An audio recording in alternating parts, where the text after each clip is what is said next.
I'm JP Tuesday. And I'm Kiki Cannon. As lifelong Disney fans, the work of countless talented Disney creatives have shaped our lives. Now, as the Disney catalog expands, we're taking a journey through film and television to discover if that spark that shaped us as children lives on in adulthood. Does your favorite Disney media still cast that same spell? Join us as we find out. We are Rewatching the Magic. Hi, Kiki. Hi, Tuesday. This week we are talking about That Darn Cat, the original 1965 version.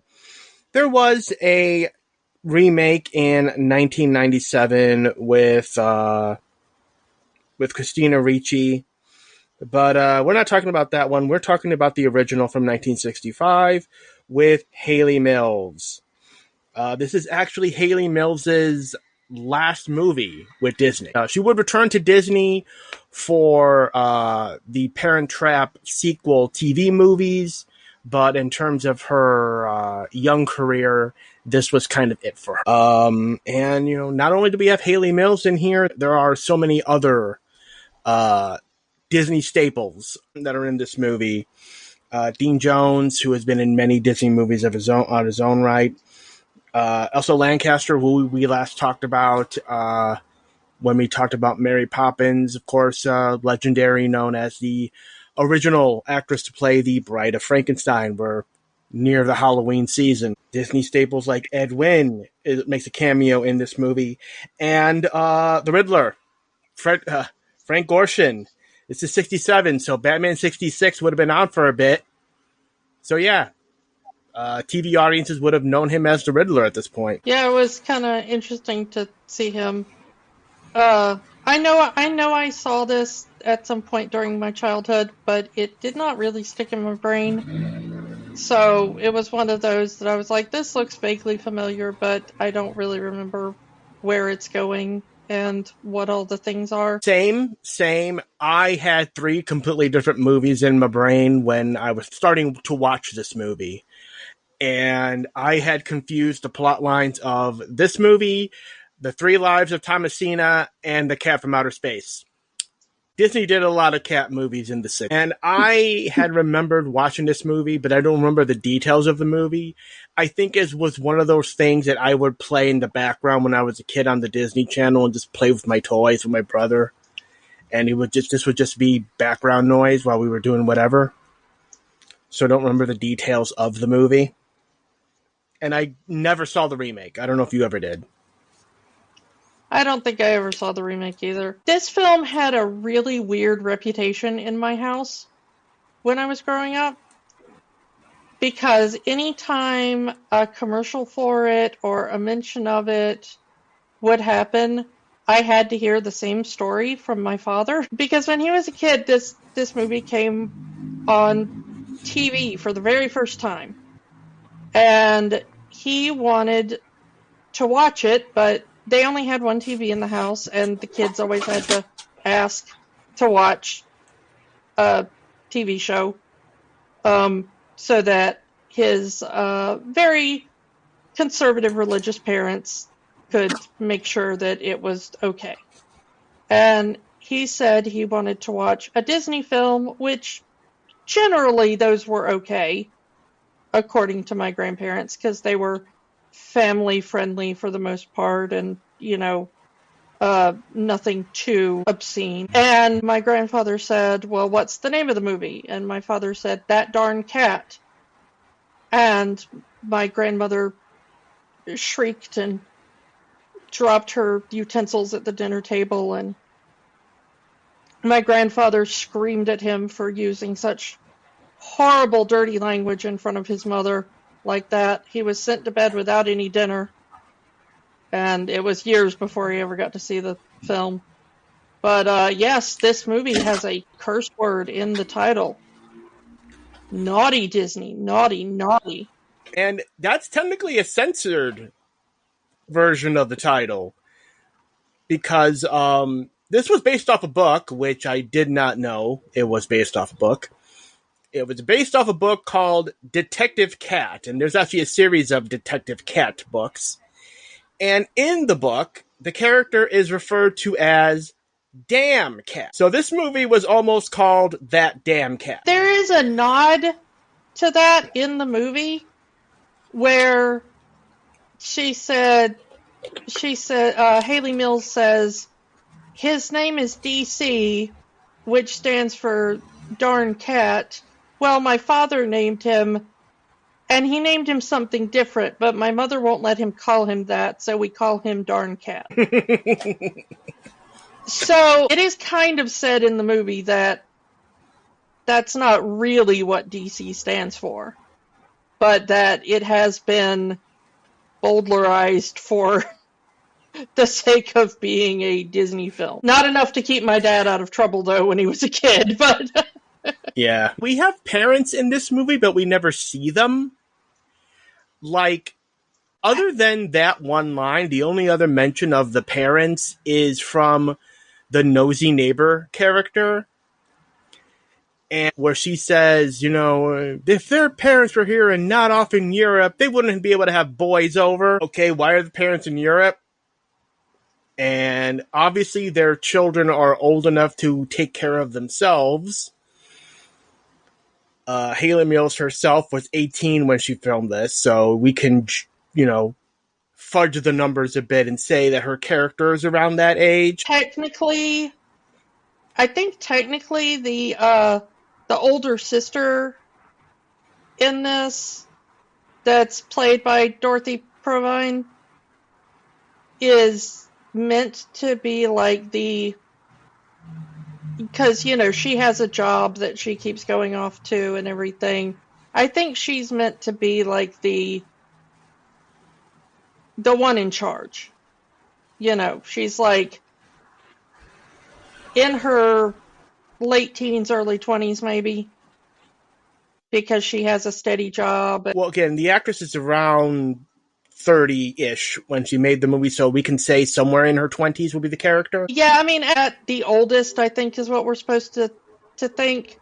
And I think Haley Mills is supposed to be playing like a, you know, 16-year-old, maybe 17. But because of the way that her and, you know, her boyfriend's old enough to drive, and they go to all the, you know, beach blanket bingo kind of movies and stuff that the movie keeps making fun of. So I missed the drive-in. Yeah, me too. But the thing is that I think we're meant to think that she's that kind of, you know, she's not old enough to be an adult, but she's, you know, an older teenager. Yeah. And given the fact that they're constantly going surfing and to the movies, and that she's not going to school every day, I think we're supposed to think that this takes place during the summer at some point. Maybe. Because it seems like her and her high school age boyfriend are, that's all they're really doing, is going to the movies and surfing every day. What a name for this surfer dude. Canoe. Yeah, it's a pretty funny surfer dude name. And the thing is, that's like his entire personality for the whole movie, is he likes surfing. He watches only surf movies or beach movies. He watches a TV show that is all about surfing. All he ever talks about is surfing related subjects. And the only other thing that has any interest in him is eating. If he's not talking about surfing, he's stuffing his face with sandwiches. Yeah. And he smokes. Those are his character traits for the whole movie. He's smoking a full pipe. If you follow that to not a Disney movie, that's probably why he's eating all the time. Probably. The older sister has a really fuddy-duddy boyfriend. I don't even know if this is her boyfriend. They work together. They don't work together. She is just using him to get a ride to work. Because he liked her and he started offering to drive her to work. She was like, well, all right, I don't have to catch the bus every day, you know. And then he started, like, being like, my mother really wants to meet you. She wants to, like, you know. Haley Mills was Yeah, my like, mother wants to cook dinner for us. yeah, Haley Mills was like, you are Sorry. getting shoved into matrimony, sweet sis. Be careful with that. Yeah, she even says, hey, didn't there used to be like 5 of you in this carpool? And then he bought a smaller car, so it's just you two. Yeah. It's like, even from the get-go of this movie, it's like she doesn't necessarily have any romantic feelings for the guy. It's just, I'm using him because he's the guy I know that owns a car. So, yeah, Wikipedia describes this as a thriller comedy because the movie can't decide whether it's a comedy movie about two sisters and their love interests and their silly cat, or if it's about two bank robbers who are going to murder the hostage they took when they robbed the bank. So, yeah, the whole thing about DC is that he goes out at night, he gets into mischief, and he just ends up going to the local butcher shop where Frank Gorshin, it just happens to buy some meat to cook, and then the cat follows because human has food. I want food. I will follow the human to get food. I mean, cat behavior. DC ends up at this apartment that the bank robbers are renting out, where they have kidnapped one of the bank tellers, and they fully plan on killing this woman. Like, they say, well, if we're nice to her, she'll think we'll let her go, but we fully plan on killing this woman. But then DC kind of crawls in there. Hey, humans, food. Can I have food, humans? Please, food, humans, please. To which the hostage ends up taking her watch off, trying to etch the word help into it, putting it on DC and letting DC go out back home. Hopefully that somebody will see her half-scribbled message. To be honest, I really don't know what her plan was. Like, it wasn't like the watch had her name etched into it, or, They do say that the police report stated that she had on a watch, but nobody knows what the watch looked like. So it could be anybody's watch. Yeah, I mean, if her watch had some sort of, like, inscription on it, like some jewelry does, like some jewelry will have, like, some sort of engraving that is particular to that person, like initials or a wedding date or a, message from a sweetheart that is, one of a kind. And so if the police find it or somebody finds it, it can be traced back to, this cat was near that person, So maybe, looking around and being like, hey, has anybody seen this cat in their area? Or they'll know that this cat only roams this, 1 mile square area or whatever. And so we're at least looking in that area. And that wouldn't have been such a bad idea. But just like, I don't know, a random piece of jewelry that says help. I mean, I know she didn't have much time to think, but not the greatest like she can. Yeah, it's not like she had a minute or to write a letter saying, please help me, I'm at this place, this place, this place, and put it in the cat's collar or something. But she had like 5 seconds, she thought quickly as she could, and, did what she did. I mean, even scratching her initials into the back would have been more, because she knows they brought home newspapers that the police are looking for her. Haley Mills and her boyfriend are watching the news, and they show her picture as being missing. So even scratching her initials into the back would have been more identifiable and weird, than just random help, Yeah. So I don't know. It's one of those things. I always hesitate to be like, well, if I were in that situation, because you never know what you would do in a stressful situation. Yeah, there's no time to clearly think about it. She just acted. She had like 2 seconds to do something, and she did it. But weirdly enough,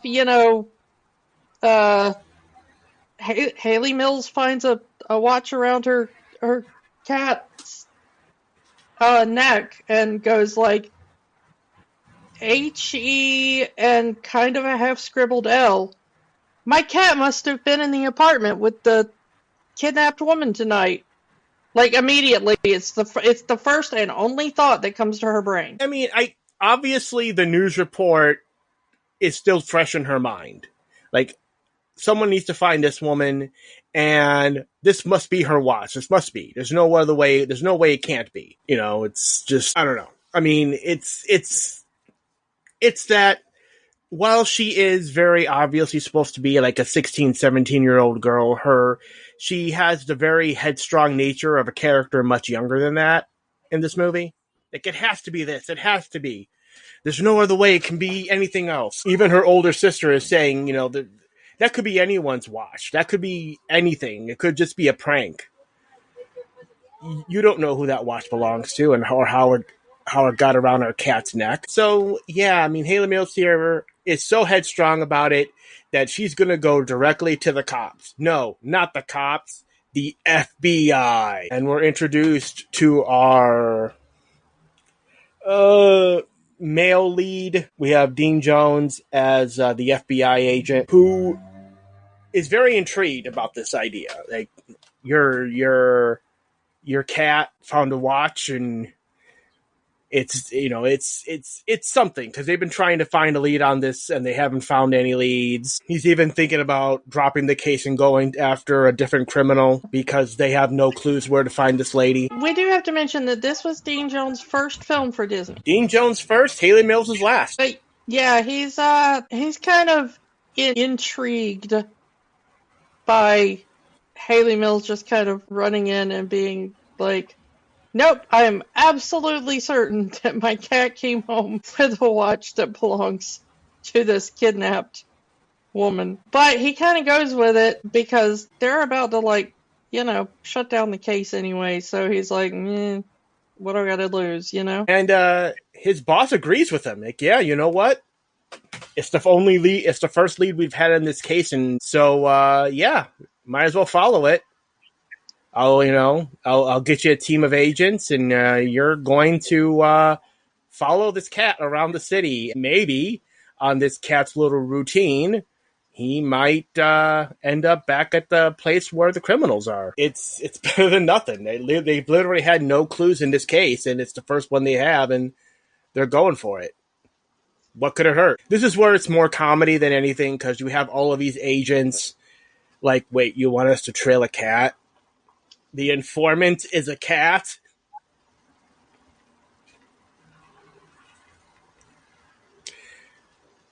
So yeah, the agents are searching around all night long after this darn cat. And it's a very funny scene of them chasing the cat and the cat kind of running away, and obviously the cat's like, all right, these humans are following me. My night's ruined. I'm going home. And then the agents are let right back to Haley Mills and her sister's home, and they get to jump on the FBI agent. Hey, we see 3 people in the window. We're not sure. This is a bust. What are you doing? And then they decide, well, we have too many people on this case. We're just going to have one agent on this case. You, Dean Jones, you're going to be the sole agent on this case, and you're going to follow this cat, because all of these people chasing after this one cat is not going to work. But we're also going to give you only one more night to do it, because we can't keep chasing this cat every night. You can't find these criminals after tomorrow night. We are closing the case. We did skip over this part, but Dean Jones has a bit of problem because he's allergic to cats. So every time he's around DC, he sneezes. And half the movie is Dean Jones talking with a stuffy nose. Or sneezing at an inappropriate time and giving up the game, and yeah. He can't even say the word cat without sneezing.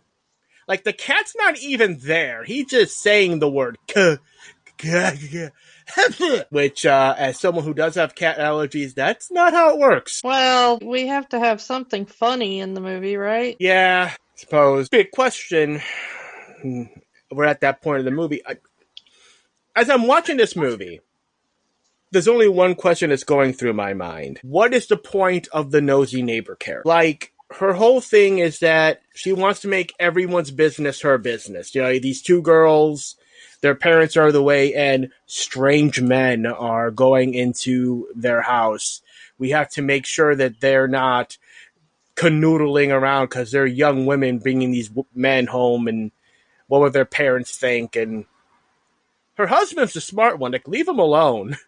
You don't know what their business is, and I don't care what their business is. Just, let them be. So, like, at no point in this movie does the nosy neighbor character interact with the lead characters at all. She doesn't interact with the two girls. She doesn't interact with the FBI agent. The only thing she interacts with is the dude that's trying to get with the older sister. Old Roddy McDowell over here. Yeah. Well, when I first saw her, I was like, okay, so she's the Gladys Kravitz of the movie. You know? It's these kind of characters were super common, especially in 60s comedies. It was always there was weird shenanigans going on at your place, especially with the supernatural comedies, like Bewitched. And you had to keep the nosy neighbor from finding out. And there was always the nosy neighbor that almost caught on to the gimmick. There was one on Mr. Ed, and there was one on, it was just everywhere. And I'm sure that they were like, okay, well, we've got a cat that's doing some stuff, but the cat isn't really that special. It's just kind of a cat doing cat things. The only time that the cat really seems like it has any kind of special powers is that it hears Roddy McDowell talk about, mother is going to make duck for dinner, and it's sitting out on our porch, and the cat is immediately like, so if I go over to their house and go to the porch, I can get a duck. Because it immediately leaves, goes straight to that dude's house, straight to the porch, and grabs the duck. And I'm like, okay, that cat totally understands very complex English. Because that wasn't like the cat just wandered by and was like, hey, there's a duck here. Like, that cat beelined it straight for the place where it knew the duck was going to be after sitting there and listening to that conversation. That's the only time in the movie where the cat seems to have, some sort of special ability. Every other time in the movie, the cat's just acting like a cat. It's like, oh, I saw some birds, so I went this way. Oh, I saw a dude carrying some meat, so I followed him.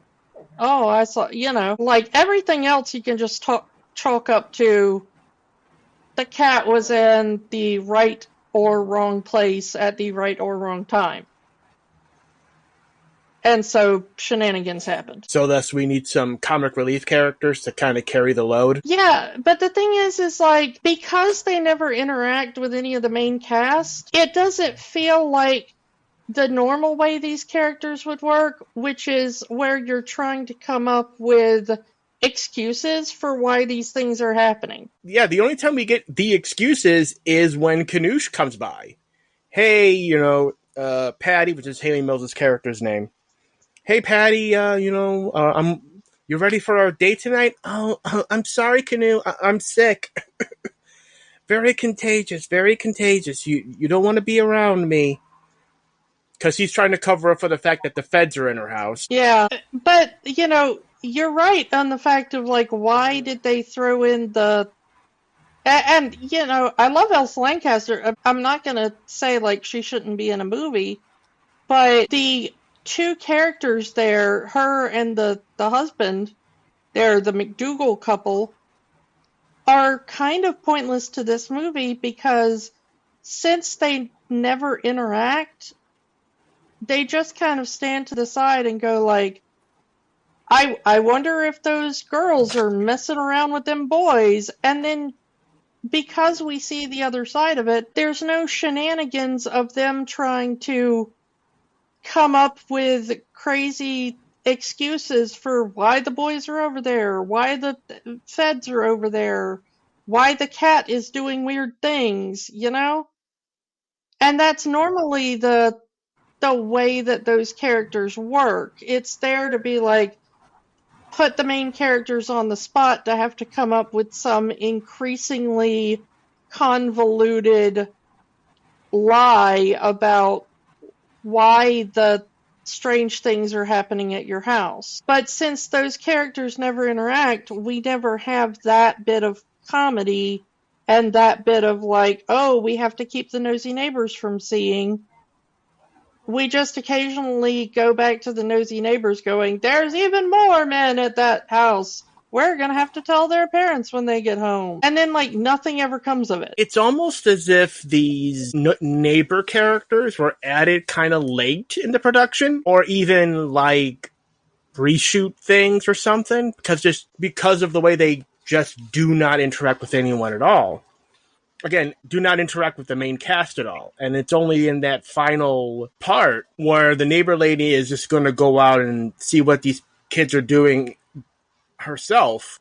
And then, her husband calls the cops on her for sticking her nose in someone else's business. But it's like, that would be the only time she would even have that chance to interact with the main cast. And it's like, why not do that? That's why it feels like this was added or something else, because it's just the fact that she just does not interact at any point in the movie with any of the main characters. It feels like, yeah, this was shot later. And honestly, I kind of wonder if it wasn't the opposite, because to me it almost felt like there were other scenes that maybe they just cut out of them interacting.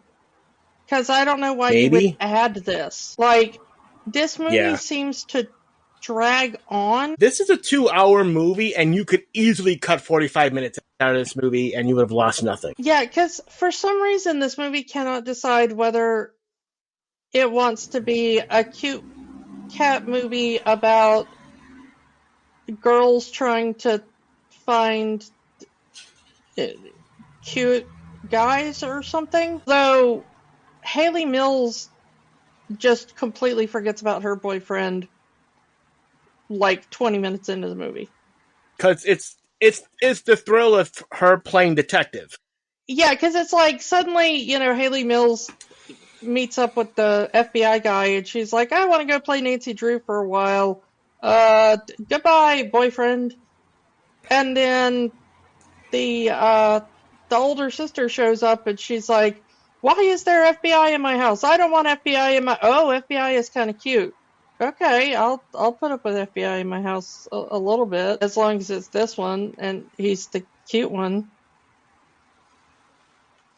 Yeah, I mean, the actors themselves are close enough in age that I can buy it. Yeah, but the thing is that for the first chunk of the movie, like if you're just watching, the movie, the first chunk of the movie is like sort of gritty drama about, I mean, it's not like really drama because, 60s Disney, but it is kind of, a couple of bank robbers talking about how long they're going to keep this woman around before they, do her in. That's kind of harsh stuff. She overhears them, being like, hey, we're not going to keep her around, we're lying to her. And she's like, okay, I'm going to put my watch on this cat and hope the cat saves me somehow. And then it becomes an entirely different movie for like a full hour. And then it pops back in with the robbers and the hostage woman for, 10 minutes. And the landlady who now wants extra money because you've got an extra person in there. I heard her talking, which just becomes weird. And then we get like another 30 minutes of, let's forget about the ticking clock on this woman's life and just go back to like the FBI agent sneezes whenever he's around a cat. But it's kind of adorable to, Hayley Mills' older sister. Like, let's put a wire on the cat and chase him through the drive-in. Yeah, and it's okay because we'll run into Richard Deacon while we're there.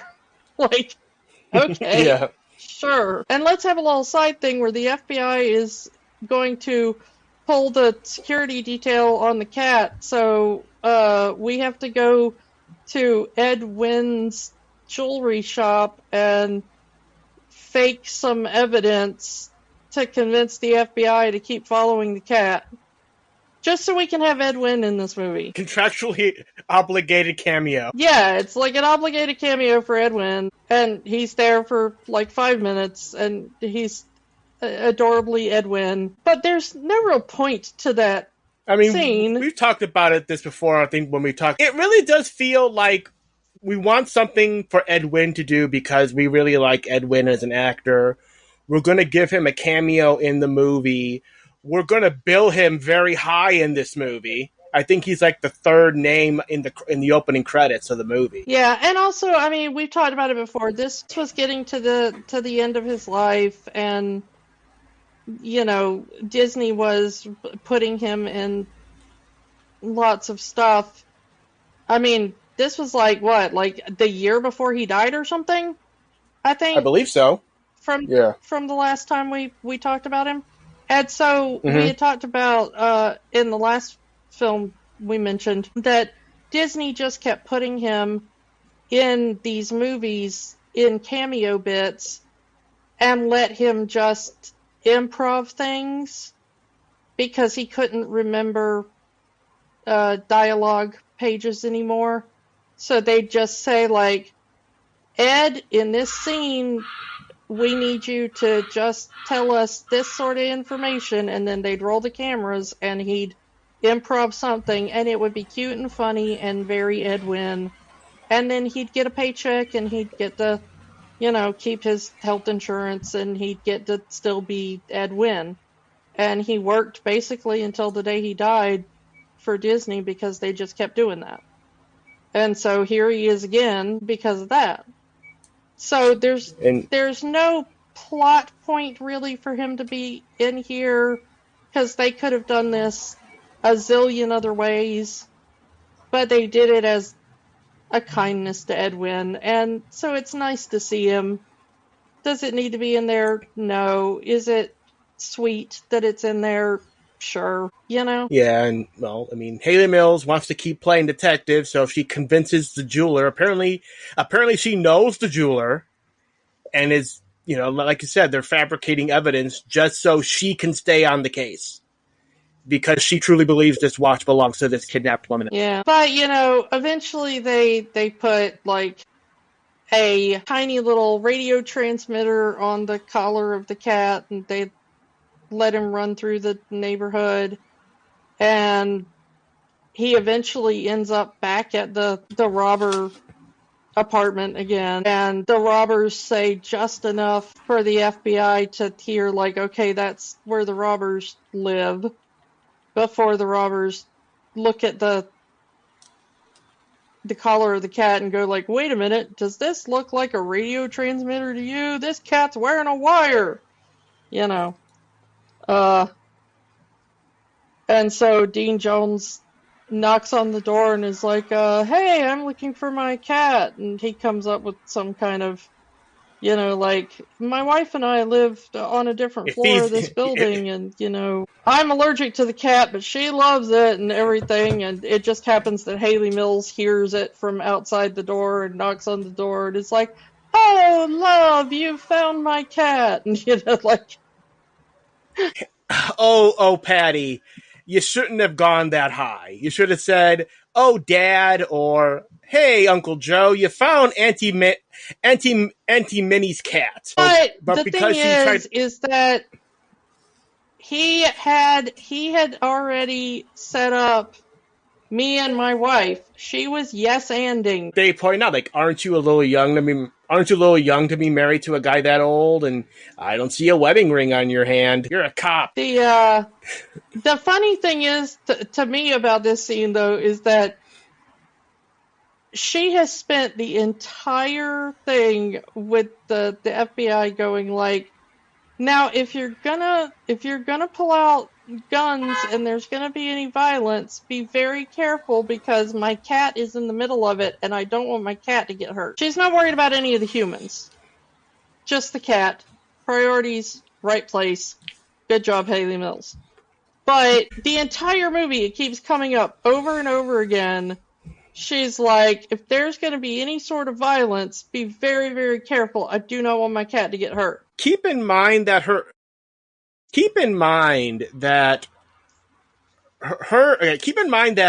her sister's would-be suitor just threatened to shoot a shotgun into the cat 9 times if necessary because the cat stole his duck. Yeah. So there's already precedent of that. They're finally in a situation where the robber has to drop on them and pulls his revolver, and Haley Mills is holding the cat, and she just hurls the cat right at the face of the robber. DC, I choose you! You scratch attack! Yeah. It is super effective, though. I will give it that. The cat just completely goes for the eyeballs and, totally takes the robber by surprise. Dean Jones gets the one up and he's able to get his own service revolver out and all. But there is a cat in the room, so of course he sneezes at the wrong time. And he and the robber are fighting and everything. But, I'm like, you have been worried about your cat the entire time, and it actually comes down to it, and you're like, okay, screw this cat. I'm throwing him at the robber. The thing about the movie is, and compare this to similar movies of, let me rephrase that.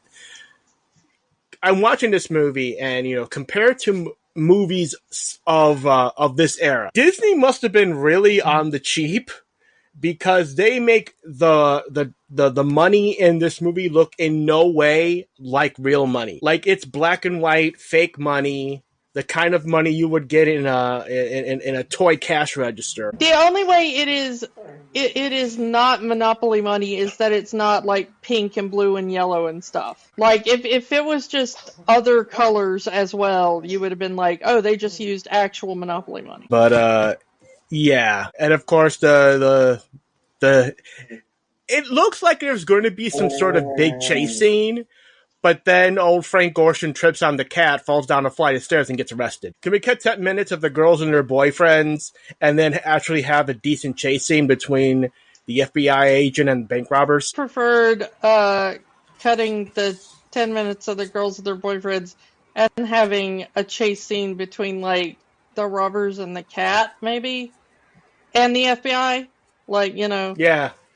The cat needs to be part of it. Because honestly, the cat is the best part of this movie. Because the cat is super adorable. The cute little Siamese cat. Yeah, with really gorgeous blue eyes. The main cat that they use for all the kind of hero shots. Really gorgeous cat. And so it's every time they show the cat doing something, I'm like, more of this, please. And then it goes back to anything else in the movie, and I'm kind of like, not really super interested. To go back to what you said earlier about the neighbors, it's we get that with Haley Mills' boyfriend character. He's the one that they're lying to. He's the one that has to come up with all of these schemes to learn the truth. In his mind, his girl is cheating on him with an older man. Hey, who's this? What's this new car I see in front of your house? It's been there for days.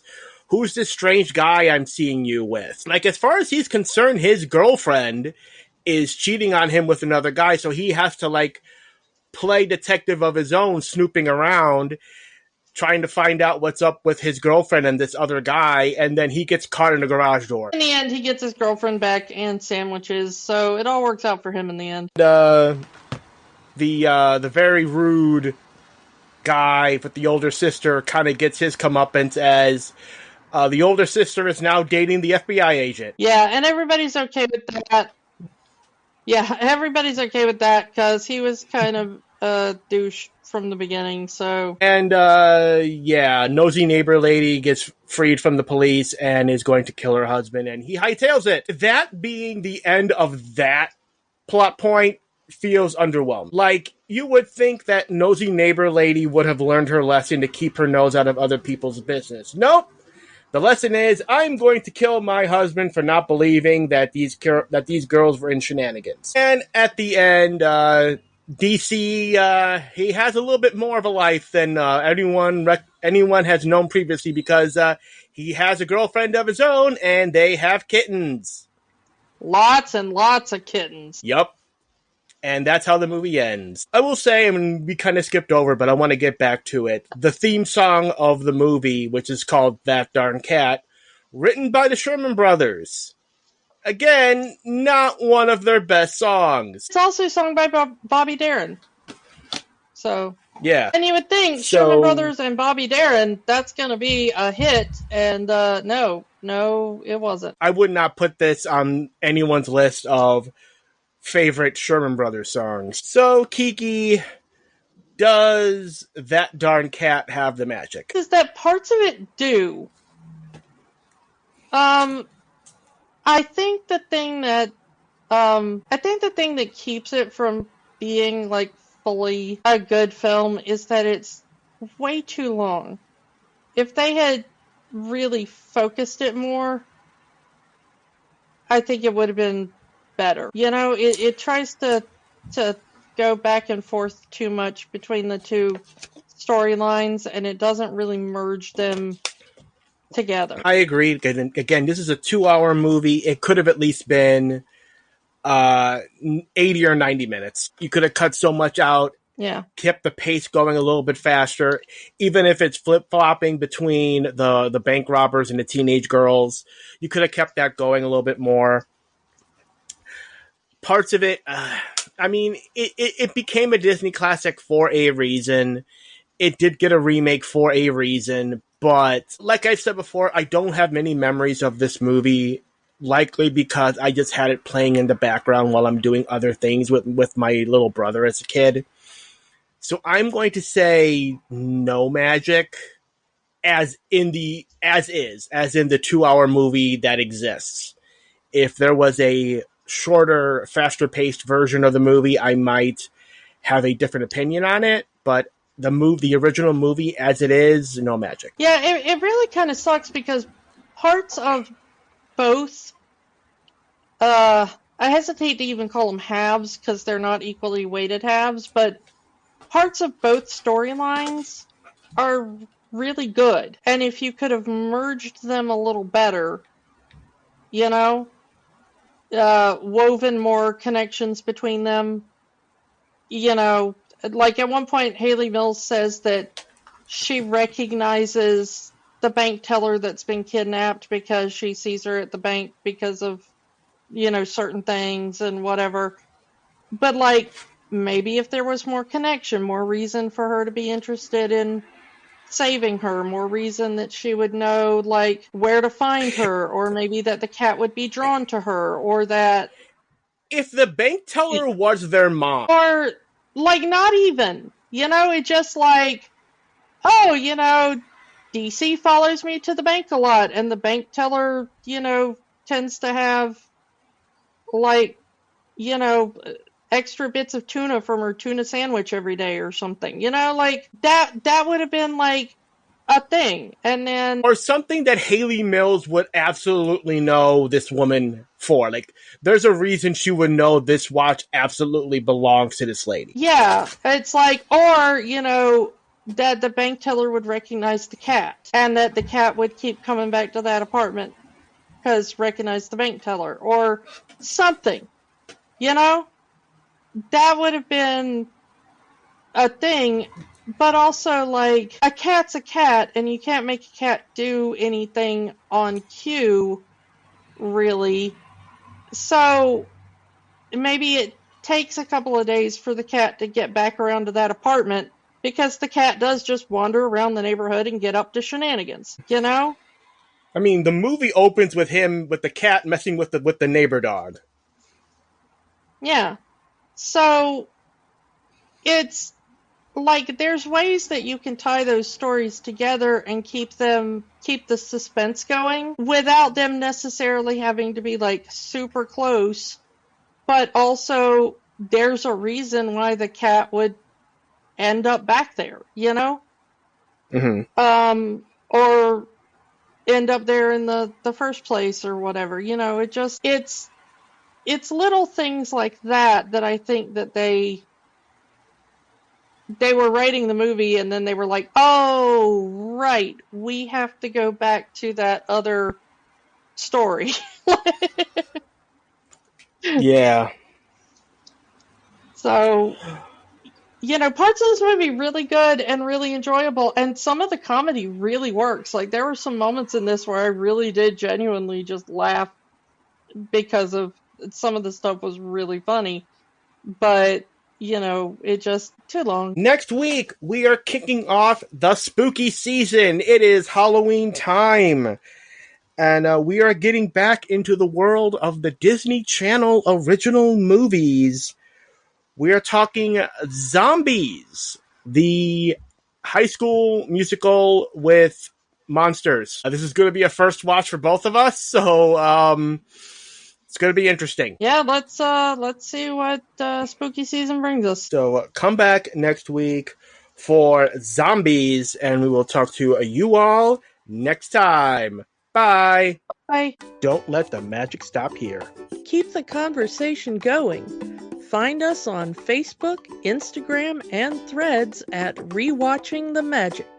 We are also on Blue Sky, rewatchingthemagic.bsky.social. And new episodes are available at rewatchingthemagic.podbean.com and youtube.com/@rewatchingthemagic. Remember, the magic is for everyone. It only stops if you let it. We know that right now, things are tough.